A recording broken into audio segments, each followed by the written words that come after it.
नमस्कार, न्यूज़ देख रहे हैं आप सभी के साथ मैं हूं शालू शर्मा।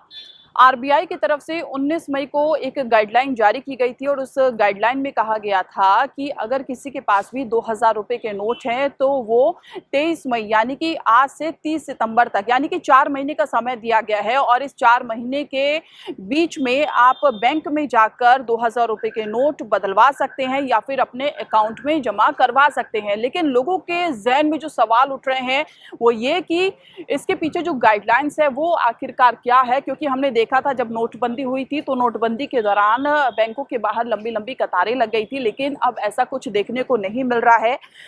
दर्शकों को बता दें कि आरबीआई ने नोट बदलने के लिए बैंकों को दिशा निर्देश जारी किया है। बैंकों को इसके लिए खास इंतजाम करने का आदेश दिया है। लोगों को कम से कम परेशानी हो और वो आसानी से अपने नोट बदलवा सकें या फिर जमा करवा सकें, इसके लिए बैंकों को पर्याप्त तैयारी करने का आदेश दिया गया है। आरबीआई के मुताबिक कोई भी व्यक्ति किसी भी बैंक की किसी भी शाखा में जाकर तय सीमा के भीतर 2000 रुपए के नोट बदलवा सकता है। अगर आपके पास भी 2000 रुपए के नोट हैं और आप उसे बदलवाना चाह रहे हैं तो आपके पास 30 सितंबर तक का वक्त है और बैंक जाने से पहले कुछ गाइडलाइंस है जो आपके लिए जानना जरूरी है, क्योंकि आरबीआई ने अपने आदेश में स्पष्ट कहा है कि 2000 रुपए के नोट को सिर्फ सर्कुलेशन से बाहर किया जा रहा है। नोट पूरी तरह से वैध है। आप इन नोटों का इस्तेमाल खरीदारी में, लेन देन में, जहां चाहें वहां कर सकते हैं और इसे लेने से कोई इनकार नहीं कर सकता है।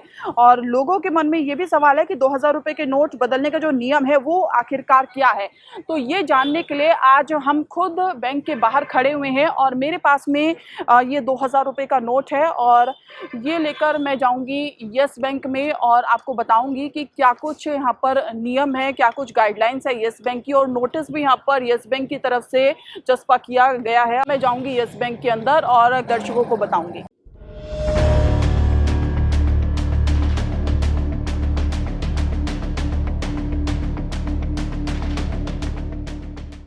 तो देखिए, मैं यस बैंक से बाहर आई हूँ और अपने दर्शकों को अंदर का जो एक्सपीरियंस है वो बताती हूँ वो किस तरीके का रहा।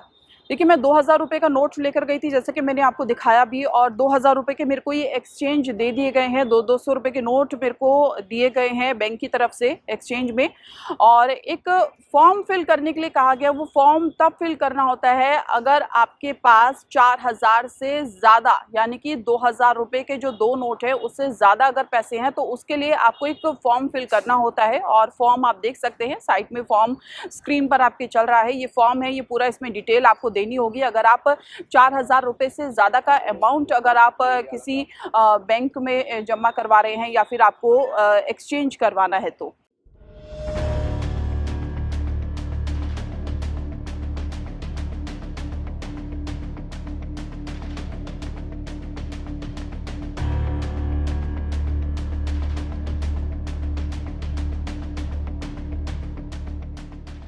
देखिए, येस बैंक में हमने आपको बताया कि येस बैंक यानी कि प्राइवेट बैंक की क्या कुछ गाइडलाइन है, और पंजाब नेशनल बैंक यानी कि जो कि एक सरकारी बैंक है, जैसे कि आप सभी जानते हैं। और मैं अभी अंदर से बाहर आई हूँ और मेरे को जो पता चला है वो ये कि अगर आप 2000 के लेकर जा रहे हैं अंदर तो आपको कोई भी फॉर्म फिल करने की ज़रूरत नहीं है, आपको एक्सचेंज दे दिया जाएगा। और उससे उलट अगर येस बैंक का मैंने आपको बताया कि अगर येस बैंक में 4000 से ज़्यादा अगर आप एक्सचेंज लेते हैं तो आपको फॉर्म फिल करने की ज़रूरत है। यानी कि 2000 रुपए के दो नोट अगर आप यस बैंक में लेकर जा रहे हैं तो आपको एक फॉर्म फिल करना होगा, और फॉर्म भी मैंने अपने दर्शकों को दिखाया।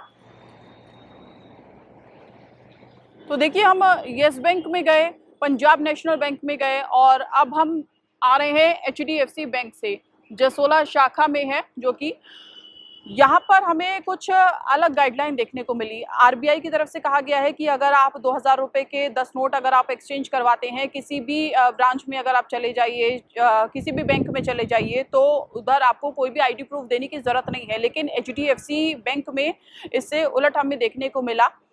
हमें यहाँ पर 2000 रुपए का नोट एक्सचेंज करवाना था और एक्सचेंज करवाने के बदले हमसे कहा गया कि आपको एक आईडी प्रूफ देना होगा। अगर आपका अकाउंट एचडीएफसी बैंक में है तो आपको कोई भी आईडी प्रूफ नहीं देना होगा। तो इस तरीके की स्थिति भी बैंकों में देखने को मिल रही है।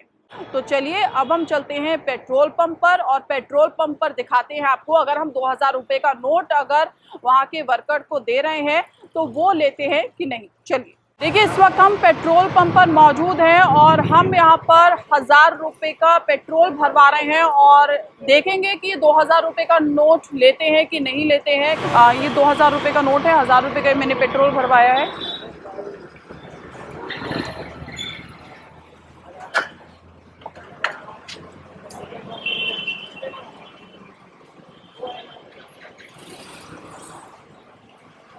तो देखिए, 2000 रुपये का नोट मैंने दिया था और 1000 रुपये मेरे को वापस दे दिए हैं। इसका मतलब 2000 रुपये का जो नोट है वो पेट्रोल पंप पर लिया जा रहा है। और जैसा कि हमने आपको दिखाया भी, 2000 रुपये का नोट मैंने कर्मचारी को दिया था और उन्होंने 1000 रुपये का पेट्रोल बाइक में डाला और उसके बाद मेरे को 500 रुपये के ये 2 नोट दे दिए। इसका मतलब कि पेट्रोल पंप पर अगर आप 2000 रुपये का नोट दे रहे हैं तो वो लेने से इनकार नहीं करेंगे। तो आप देख सकते हैं यहाँ पर काफ़ी लोग भी आ रहे हैं जो 2000 रुपये का नोट दे रहे हैं। देखिए, लोगों के मन में सवाल भी है कि क्या नोट बदलवाने का पैसा लगेगा बैंक में? तो नहीं, 2000 रुपये का नोट बदलवाने का कोई पैसा नहीं लगेगा। बैंक जाकर आप किसी से भी और आसानी से नोट बदलवा सकते हैं। बैंक के कर्मचारी या अधिकारी आपसे कोई शुल्क नहीं मांगेगा और बैंक ने नोट बदलने की जो सर्विस है उसको पूरी तरीके से निःशुल्क रखा हुआ है।